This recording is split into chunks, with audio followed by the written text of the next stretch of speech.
So glad to have you on, Jason. We did our test podcast last week with Landry, which is a lot of fun. Nice. It was kind of funny. We were recording it at the end of the day, and that Texas storm was rolling in. So if you don't do this, but if you go to the end of the video, it's a lot darker than the front of the video. We were just losing light more than we were losing time. That's It was awesome. pretty funny. So, but yeah, glad to have you on. I love this podcasting stuff. This is actually really cool. These headphones definitely make me feel more professional with it. I can hear my own voice. There's definitely a look now that comes with podcasts where you have to be wearing headphones and you have to have the microphone like in your face. That's very true. You need to Yeah. get it as close as possible, right? We're really There going you for go. aesthetics here. Yes, we are. That's the main thing. That's right. So, and yeah, like I said earlier, we're definitely pushing the Airstream to its limits. Yeah, we are. This is definitely going to be a temporary thing. This was literally meant to be like a hangout for lunch area, and then we packed out the other offices so fast. They were like, I guess we need another office. So our new office will definitely have a really cool podcasting space. We'll definitely make sure of that. Oh yeah, definitely. Yeah, this has become a meeting place a lot of the time. Yep. I was in a meeting here on a video call, and then Nick opened the door and he's like, "Oh, you're in a meeting?" And I was like, "Yeah, I'm in a meeting." He's like, do you want to do a meeting?" He's like, "Yeah, we were going to use this for a meeting spot." I was like, "Oh, Yeah, sorry." this is the only meeting spot. I literally have meetings with my brothers in my car now because I don't really know, like if we're on a phone call that my brothers don't have to be on, we'll literally be in the car on the call together or doing something like that because it's like, where else? I mean, think about even the other day when we recorded that radio commercial, we recorded it in my car. Like, Yeah.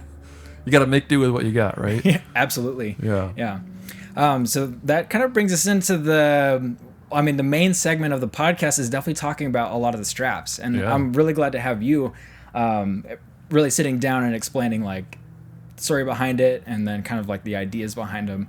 Yeah. As I understand, a lot of the stuff goes past you for final say. Yeah, I'd say pretty much everything does. I think that's important because there has to be kind of a voice when it comes to the things that you create.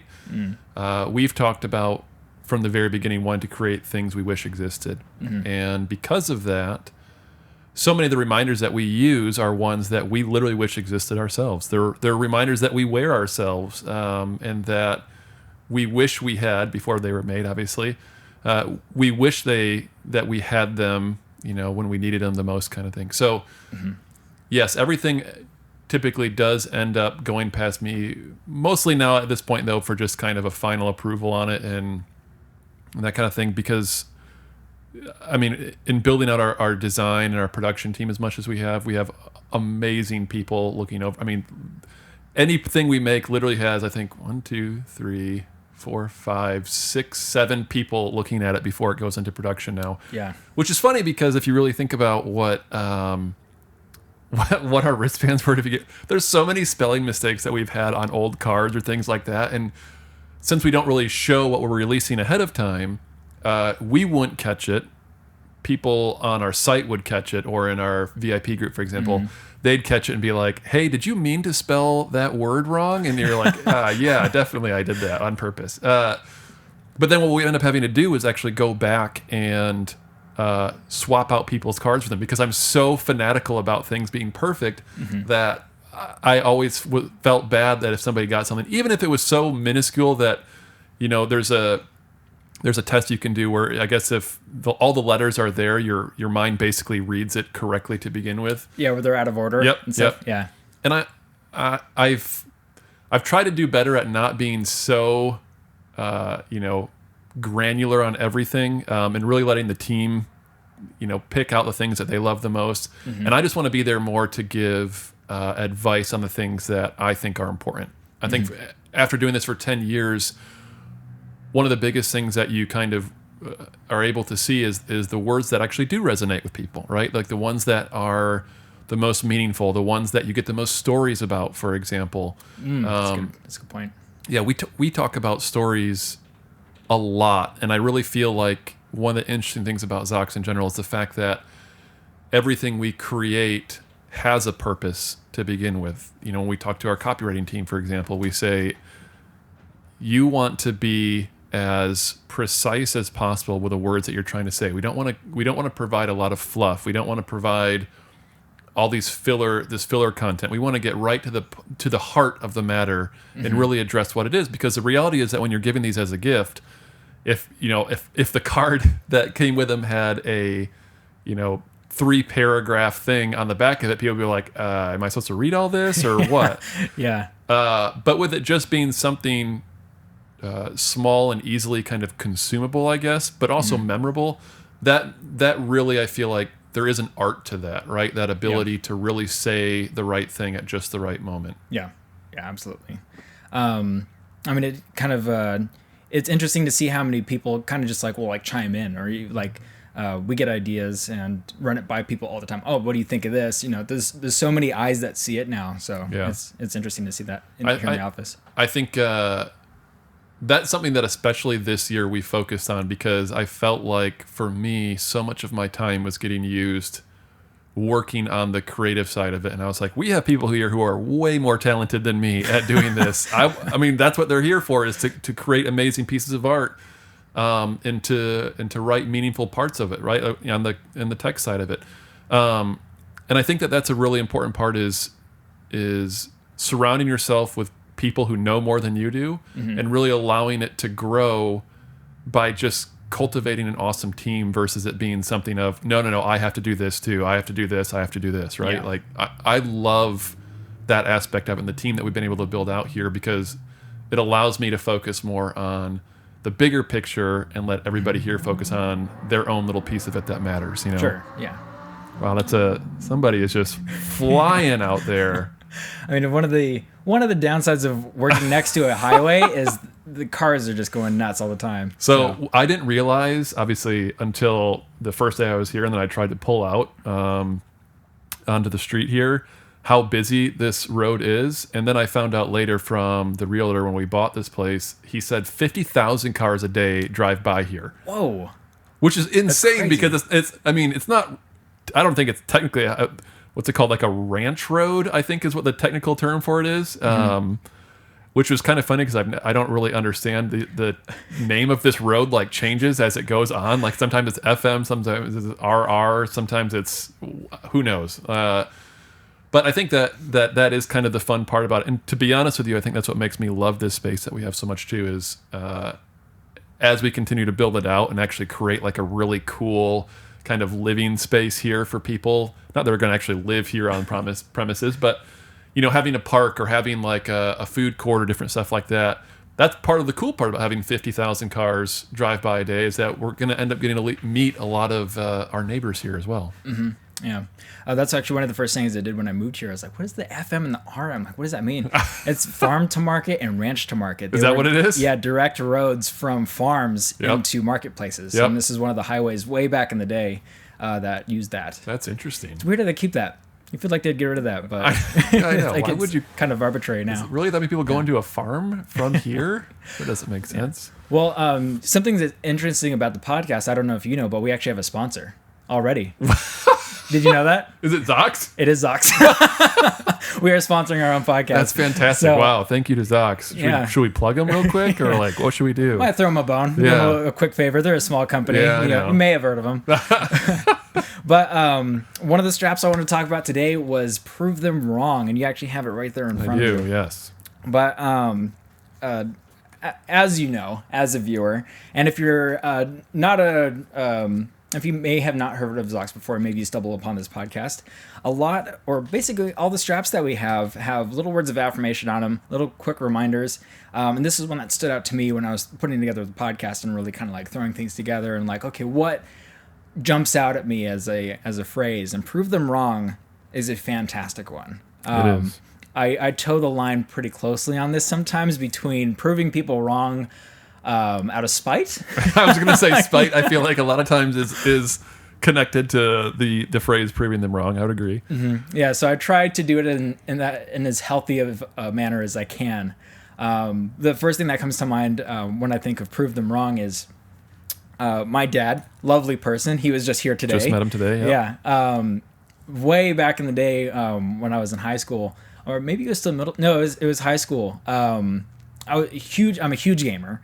If you've seen my tattoos, they're all video games or Star Wars.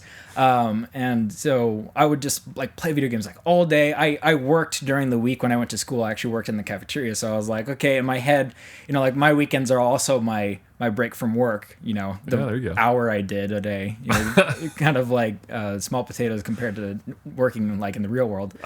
But having that weekend, just like kind of relaxing and just like playing video games all the time. And my dad was like, he came from a very hard work ethic, like got his first job when he was like 15, like working on the lake and like cleaning up the like lake, like really hard work. And so seeing me like clicking back with like video games on the weekend, he's like, what are you doing? Like it's not like you're playing these video games to learn how to make them. And then that was like this really like this flip in my brain where I was like, all right, I'll prove you wrong. I am going to play video games to learn how to make them. And that's exactly what I did.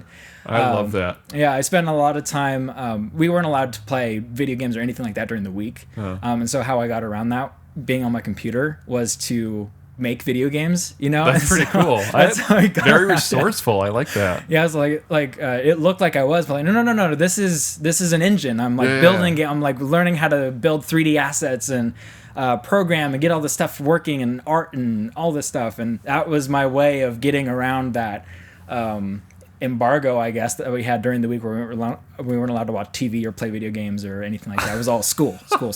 And so I was like, no, I'm learning how to make video games. I'm proving you wrong. So, okay, I'll share my story then for that. When we first made Prove Them Wrong, the original version of it was a strap we made in 2015. It had a picture of Orville and Wilbur Wright, the Wright brothers, created the first airplane. And I remember the inspiration for that was being on a flight and thinking about the fact that these two brothers proved people wrong to such a degree that it is something that we take for granted exponentially now. It is. Oh yeah. It's the most crazy thing to think about. I feel like every time you're on a plane, you kind of think about, how are we actually up in the air right now? It's kind of weird, right? Like thinking about that. I try not to. Yeah, no kidding, me too. But I think that to me was such a perfect embodiment of what Proving Them Wrong was. It was to the maximum degree. You could argue, nowadays Elon Musk does something very similar, right? Where there was just a report that I read yesterday that the new Starship, I think is what it's called, is such an exponential amount more efficient than NASA, and nobody really believed that he could do it. I think the numbers were NASA said that the average launch for them was going to be about $2 billion, and with the reusable rockets that Starship has now, it's like they estimate it could be around $1 million. What? Seriously? Yeah. What? So, and this was literally just yesterday I read this. My numbers might be a little bit off, but I'm pretty sure they're pretty close. What's interesting about that, though, is, we've talked about this. I've shared this with you already, this kind of feeling that, talking about Elon Musk, it's really interesting when you think about, I try my best not to compare myself to other people, but it's very difficult to not see what Elon Musk is doing and be like, man, why am I not doing something more revolutionary, right? Sure. And I think that a big part of what I realized for Zox, and honestly, this design specifically was one of the ones that kind of kicked that off for me, was this idea that what I'm doing, wristbands themselves are my own vehicle for changing the world, similar to the way that he is with electric cars or rocket ships or stuff like that. Wristbands are my vehicle for changing the world. They're not as engineering intense, obviously, but I still believe that they have a phenomenal ability to make change. And I think for me, the whole concept of Proving Them Wrong to begin with was this idea that I can prove that what I'm doing, very similar to you, wanting to create video games, right? Like, fine, I'll figure it out. I don't want to prove you wrong that I can do that. Very similar for me. I wanted to prove to people that this was more than a wristband. It was something meaningful.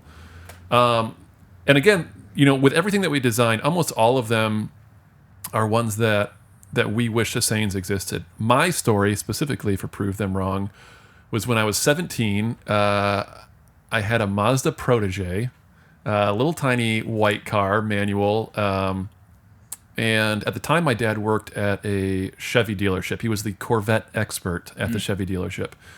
And I actually, when I was just back in Michigan, we were watching old videos, and he had the video of him driving this car in this specific parade. And it was so interesting looking back at it, because I was like, this was the point. This was my number one prove them wrong moment. My dad had sold Chevy since before I was born. And in fact, my parents had me when they were, I think, 18. And so he was working as a car salesman literally when he was 18. My first word growing up was vet. Apparently, that was my very first word. And I used to see Corvettes and be like, vet, vet.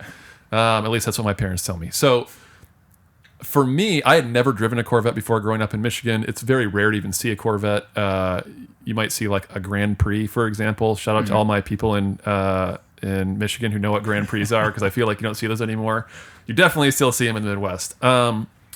So for me, I had this car. I think I bought it for $1,200, and my dad is driving my dream car in the parade. And we're sitting there watching him, and afterwards he pulls up to my aunt's house, which is literally just a side street from where the parade is. And I'm like, Dad, just let me drive this down the street. Like, on this side street, it's a residential street. That's all I want to do. Like, I just want to be able to say that I drove my dream car, right? I never in a million years even imagined I could afford anything like that. So I was like, I have to take this opportunity while I can, right? To be able to drive this Corvette. And he said no. And he was like, no, you can't drive it. And I was like, please, Dad, this would mean the world to me. He's like, no.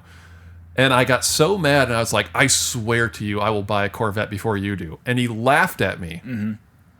And the laughing at me part of it is what really got to me. Oh, yeah. Because when your own parents don't believe in you, you feel like they should, right? That's a whole nother topic. You don't realize that parents don't know what they're doing until you become a parent yourself, and then you realize, wow, my parents had no clue, right? So very similarly there, I was so frustrated about it because he laughed at me, and that ultimately is what set me off. And I was like, I swear to you, I'm going to buy this car before you. He laughed, and I just basically got my Protege and tried to burn out, but it's front wheel drive. That nothing happened, and I just was gone, right? That stuck with me. It stuck with me my entire life. And I think I remember when I was 20, I think it was on my 23rd birthday, I ended up buying a Corvette. I was living in California. I had very horrible money management skills. I will say that. I was living in the worst apartment. I honestly would challenge somebody to find a more horrible apartment than what I lived in. I lived in a studio apartment with one of my best friends from high school.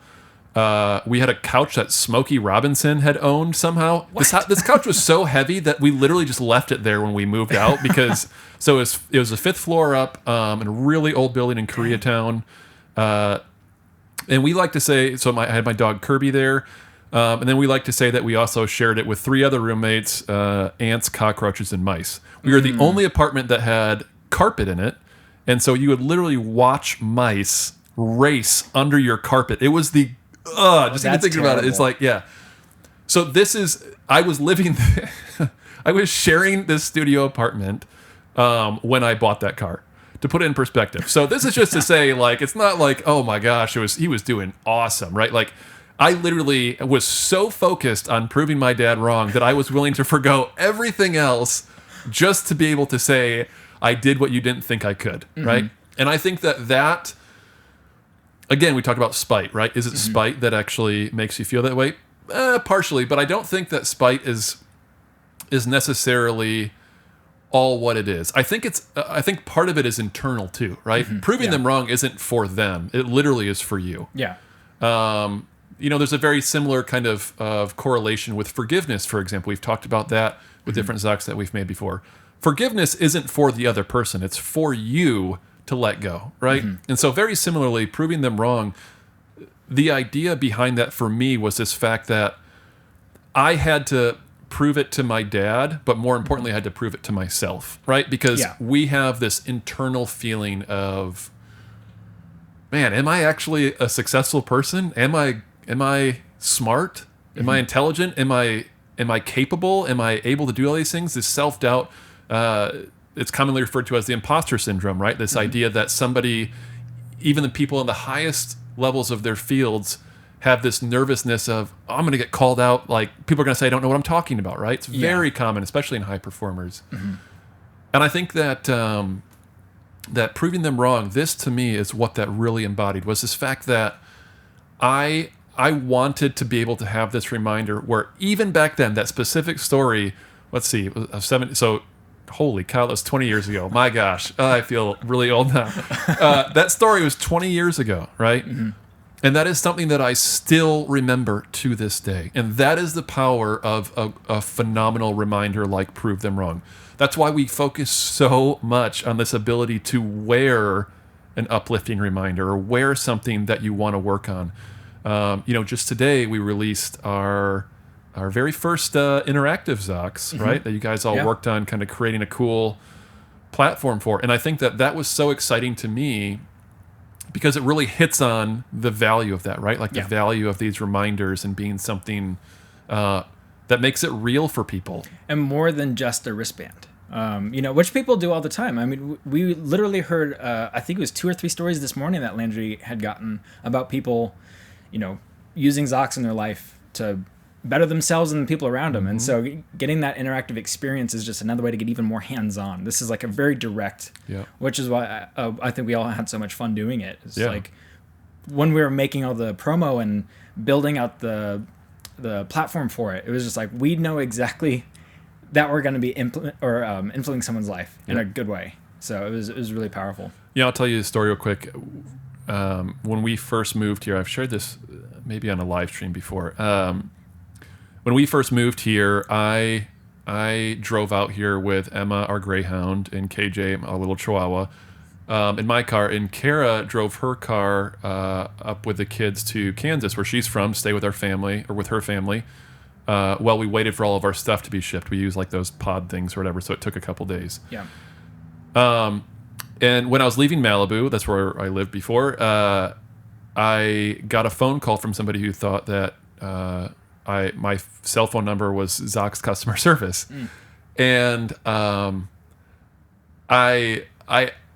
first of all, I love talking to people who have gotten Zox before, who love Zox, because it's just it's my favorite thing to do. I definitely, if we ever actually do build a Zox store here, I'll probably just be in that the entire time, working behind the counter, because I just want to be able to interact with people, right? Yeah. But it was really interesting because she had shared her story with me, and one of the biggest parts that I took away from it was the fact that she used them for a very specific purpose. In her case, for example, her brother was being deployed, and she was going through stage 4 chemotherapy at the time. And the reason she had called this, she was upset that the shipment had been delayed or something like that. And her brother had just been deployed. And she told me, my income is $348 a month right now. $20 for me, it was a bag of groceries, but I decided to spend it on your wristbands because they meant that much to me. And I think I talked to her from Malibu all the way to Palm Springs, which, if you're familiar with California, is about an 1.5-hour drive, right? The entire way I talked to her. She didn't know who I was until towards the end. I think she was like, wait, you're Jason, the founder of the company? And I was like, yeah. And she said, I'm going to get off the phone and cry. I can't believe that you actually took this much time to listen to me. And I said, I'm going to get off the phone and cry because I feel like you just made me realize how important these messages are. Yeah. And I did. I literally got off the phone and was crying, and I called Kara, and I was like, honestly, I feel like I just had a paradigm shift here of why this is so important. And I think that that's a critical part when you're thinking about the value you're imbuing on anything that you create. You have to do it for a reason, or people can see through that, right? People are able to. It's really interesting when we write stories for different designs to begin with. Especially when I used to write them, I would almost always write based on personal experience. Hey, this is something that happened in my life that I kind of relate to this, and this is why I wanted this. And one of the things that was most interesting about that for me, especially as Landry starts to write more stories, or as we would share them with people, is the feedback we would get was these stories are super inspiring. Here's how I took that. And then they would share their own story of why this was important to them or what this reminder meant for them. And I think that, I remember when we very first started Zox, I used to go back to my old high school. And one of the teachers that was the most influential in my life, Mr. DeSmit, shout out to Mr. DeSmit if you're watching this or listening to this, I suppose. He was phenomenal. And I remember I would go back there, and I loved talking to classes because I don't know about you, but when I was in high school, I felt like I didn't really have a future. Like I didn't really know what my plan was. It wasn't like I never went to college. I guess like I went to a community college and took like a basketball and a weightlifting and a sewing class, like because at the time I was working for UPS and they would pay for it, pay for housing for me, so it ended up kind of working out well. But it was, to me that way that you're able to kind of speak into somebody else's life in talking to students. That's why I have such a massive respect for teachers, the ability to actually shape the future. That's why we have our new school program now that we're doing that with. But prove them wrong is something that I think is especially relevant to younger people, because not that we necessarily all walk around with a chip on our shoulder, but I have a feeling that we likely do to at least a smaller extent, right? Like, yeah. I think everybody can relate to prove them wrong. Everybody has had somebody doubt them. Everybody has had somebody make them feel like they're inferior or that they're not enough or that, they'll never amount to anything, right? And to be able to create something that you find has such an impact in people's lives in ways that you didn't expect it to, I think is the most intriguing part about that, right? Like that ability to speak into their lives and then get feedback back from them about what it did for them too. Yeah. I wonder how many people could see Prove Them Wrong and think of a time that this applied when they were a teenager. I would dare to. That's a great question. I think honestly, almost everybody could, right? Like I said, I had my story, you had your story. Basically, same thing. Teenagers, right? Yep. And I think that is that's such a powerful part of growing up. Oh yeah. Right. Like you have to have drive. I talk about it from a standpoint of being a parent now and seeing my own kids. The number one thing I'm trying to instill in them, other than quality character to begin with, being a good person and being kind-hearted, is to have drive, right? Is to be motivated to do something great. Absolutely, yeah. And I think that, when we're talking about schools the other day, because we're talking about kind of how we want to educate our kids as they grow up, that kind of thing. And one of the things I realized is that I think pretty much everybody had a rough teenage kind of years, right? Like I don't think anybody looks back at high school or middle school and was like, man, I love that so much. That was like such a great time. Because think about what it is. You felt awkward. You felt out of place. I was the same height I am now, 6'6", literally when I was like 17. Yeah. So people had not nice words for me, like that they would call me when I was, that tall then. Now it's obviously the coolest thing ever. I get to be 6'6". I didn't know that at the time. I thought it was like a bad thing. And I was like, oh man, I'm way too tall. This is ridiculous, right? Which sounds so funny to say now, but right? Like that's the kind of thing that people would like. That's what you would deal with in school, right? Yeah, kids are brutal. They are. They will find whatever small thing you didn't even know, and exploit it. Apparently, my last name rhymes with diapers, so Kuiper's Diapers was like what the heck? That's like the thing. Like it's so funny, but so when you think about it like that. I think part of proving them wrong, and I'll kind of share my brother Brandon's story for this because I think it's really relevant to this at the same time. I know what his story for Prove Them Wrong is because we've talked about it before. When he was graduating high school, we had already obviously started Zox, and when he was in a class and they asked everybody, hey, what are you going to do when school is done? He said, at the time I was living in Arizona, and he was like, I'm going to move out to Arizona with my brother and keep doing Zox.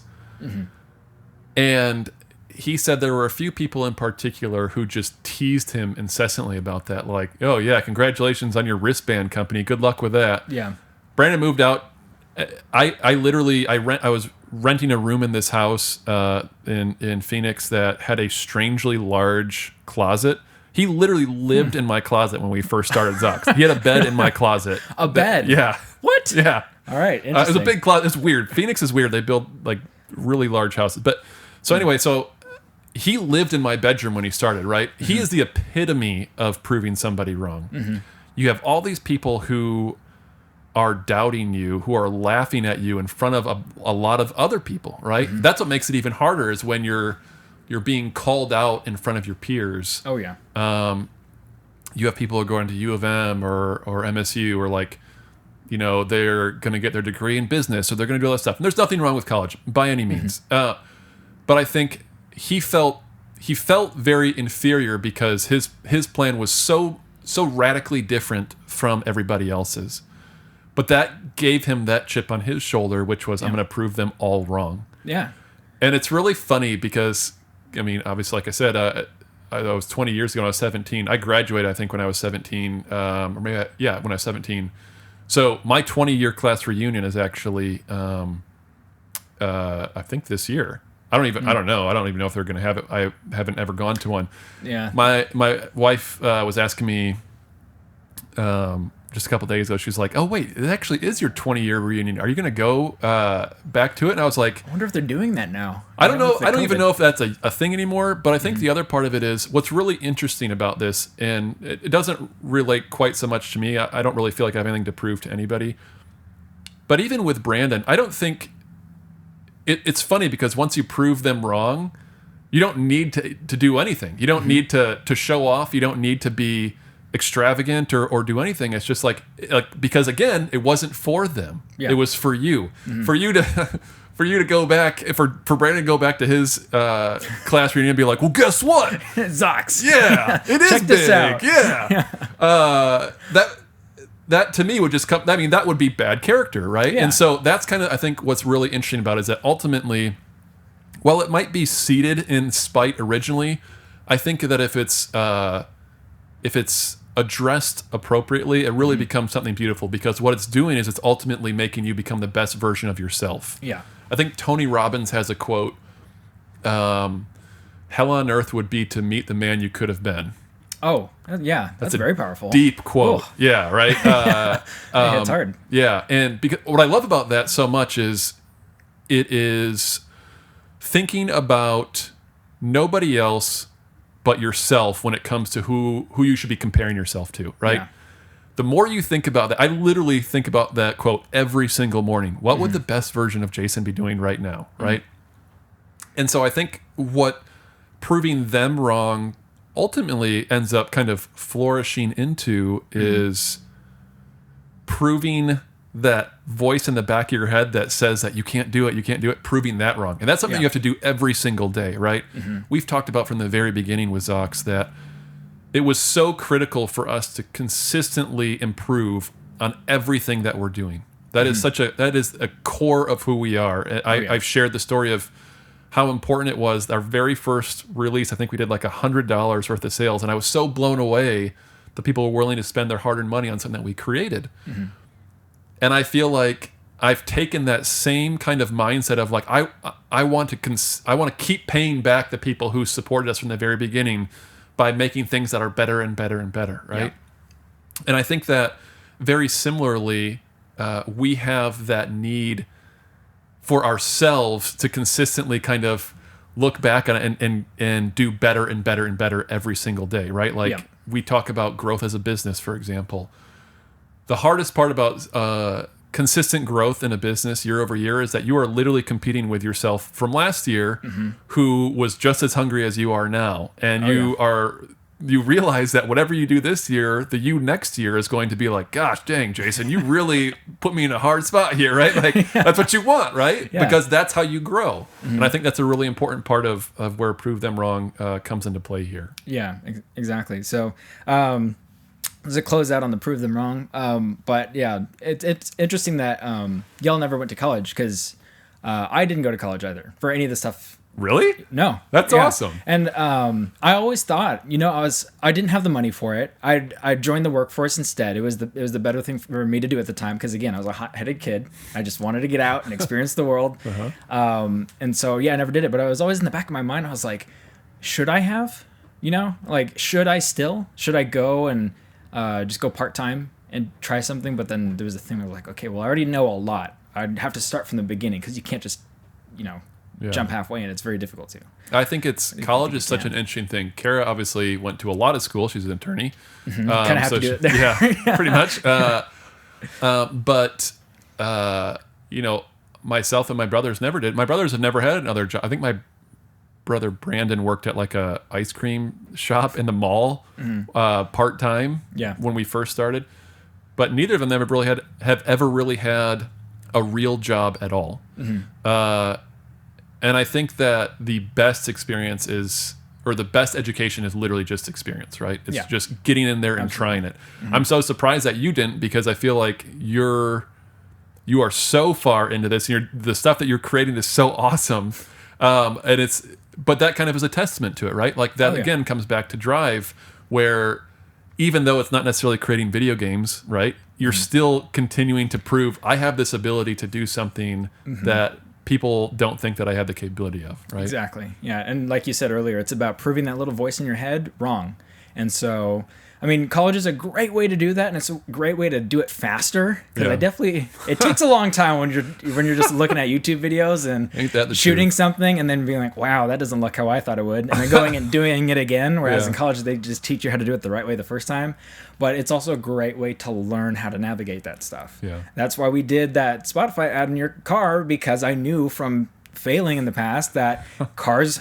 By the way, cars are great sound booths. You just have to EQ it properly so it doesn't sound like you're in your car. But they're great for isolation. Yeah. So it's proving all that stuff wrong, and kind of like you said, proving to yourself that what you're doing is worth it.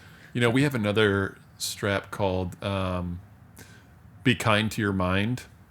That I don't know why I always go back to that name. It was a design we did with Lumi, and I named it. And I just remember being like, man, I love this name so much, because I feel like it's so easy for us to let that voice in our head just kind of take over, that we are not good enough, right? I feel like you can have that voice be so many things. You're not worthy. You're not good enough. You're not, you don't look a certain way or something like whatever it is. It's so difficult to kind of get past that. And I think that is part of what makes me love what we do here so much, is that it's almost giving people that opportunity to kind of set their mind free from those things and stop worrying about stuff so much, which everybody worries. It's not something that anybody can sit here and be like, I don't worry about anything. Like, it would be impossible for somebody to say that, right? We always have things. And you know what's really funny about it? What did I do? I hurt my leg the other day or something like that. And I remember being like, gosh, this pain, like it was like constant. And I remember being like, all I am thinking about is the pain in my leg. And I was like, I wonder if I wasn't thinking about this, what would I be thinking about? And that was like a light switch for me, where it made me realize that, it's kind of like that commercial that we talked about. The stuff that I actually wrote for it, the fact that we have 60,000 thoughts a day, 80% of them are negative, 95% are repetitive. That's crazy to think about. A lot of bad going on. We just keep all the time. worrying about the same thing over and over again. And I found that in my own life, when I am able to take a step back and really realize, like, is any of this even worth caring about? Yeah. The reality is pretty much a resounding no on everything. It's like everything has worked out for me in the way that it's been needed to my entire life. That doesn't mean that it's worked out the way that I wanted it to my entire life, right? It means, though, that I feel like God has plans that are bigger than my own, right? And I think that when you kind of have a mindset of that, and you kind of look at things from that angle, it lets you kind of just let go and just be like, you know what? It's not it. I'll do the very best I can in everything that comes my way, but at the end of the day, it's not really up to me, right? Yeah. And so because of that, I think it gives you that kind of peace that allows you to, again, like I said, be kinder to your mind and not be so caught up in your own thoughts of things that aren't really helpful. You know what I mean? Yeah. We'll end on a quick quote that reminds me of is, I can't remember who said it, but the quote is, time flies. Or bad news is time flies. Good news is you're the pilot. So it's like, you're gonna run out of time eventually, but what are you gonna do with that time while you have it? That's it's very powerful. true. So I love that. But yeah, prove them wrong. We went on for quite some time, so I'm going to close out really quickly. We do have some questions from the audience. Okay. So quick reminder, just go ahead and leave a question in the comments of this video, and then we'll get to it eventually. But let's see, what's a good one? Let's see. Ooh, if you could only speak in Zox quotes and was only able to pick one for a whole year, which would you choose? And this comes from Mandy. You're putting me on the spot for. This man. is going into your like strap name knowledge. Yeah. Well, like I referenced earlier, the "Be Kind to Your Mind" one is one that I think sticks with me a lot. I am with you always, and there's nothing you can't do. Those are both biblical ones. I absolutely love those. I'm with you always. I actually designed myself on my iPad in Procreate. I was pretty proud of that. If there was one that I could say more than any other, though, it would be, I'm trying to remember what the name of it is. Beyond Your Wildest Dreams, I think is what it's called. And it's a strap that's all gray on the outside, like a really light gray. And then on the inside, it's just these crazy colors. And I think a big part of that for me is more personal, and the fact that my life has turned out beyond my wildest dreams. I would never in a million years have imagined any of this. From what we're talking about with, wanting to being upset that I couldn't drive my dad's Corvette demo that he had for this parade, to, like even when I was little, I would never in a million years imagine that I'd be at a place where I was at now, that I would actually be able to have an impact on people the way that I do. And I don't think it's so easy for people to look at business owners and immediately go to like a money side of it. Oh, is it profitable? Are they doing well? How much money do they make? All that kind of stuff. Exactly. Yeah. But the reality is that to me, I don't really measure success in terms of monetary as much as I do impact. And that's a real. We prove that obviously by all the different things that we do. But I feel like to me, the fact that we have this audience, everybody here is watching this or listening to this podcast, everybody in all of our communities, it feels incredibly just overwhelming joy to know that something I created literally to match my sneakers was something that was able to bring that many people together, right? Yeah. So that's where the Beyond Your Wildest Dreams really, I feel like, would be kind of that go-to for me. That's awesome. I think mine would probably be practice the pause. Especially, especially if you're a creative. I definitely go for hours and hours at a time. There was one time I was working on, just really quick backstory. One of my favorite photographers is Peter McKinnon, and he released like a bunch of, through his his brand where he creates stuff, was a coin. It was like a little, about the size of this, like a really thick coin. And it was just like his logo on one side, and on the back side it said something. He released like a pack of 3. And I really wanted one, but I was too late to the announcement because they go like that. I mean, he's got millions and millions of followers, so they go really fast. I'm like, man, I wish I could have gotten one of those coins. But it was so cool looking. And at the time, I was getting into texture creation in 3D again, as I do like every few months. And so I remember I came home from work on a Friday. I came home, and we got off of work at that job at noon. So I was home by like 1 p.m. And I knew what I was going to do. I like sat down in front of my computer, I got my reference photo, and I just went to work. I didn't finish until 3 a.m. Jeez. When I took a break to let it render, and I went and grabbed Whataburger. And, and you go for crazy amounts of time. And like the next time I checked the clock, it was 3 a.m. You know, it wasn't just like, oh, maybe I should stop. I should get a drink of water. No food, no water, nothing like that. Just Whataburger. Yeah, exactly. That's it. Yeah, that's how I came back to life, was a giant Coke and, like a bunch of fries. So, but whenever I look back at times like that, I'm like, I'm really happy with the progress that I made, but is it healthy? Probably not, because I do that a lot.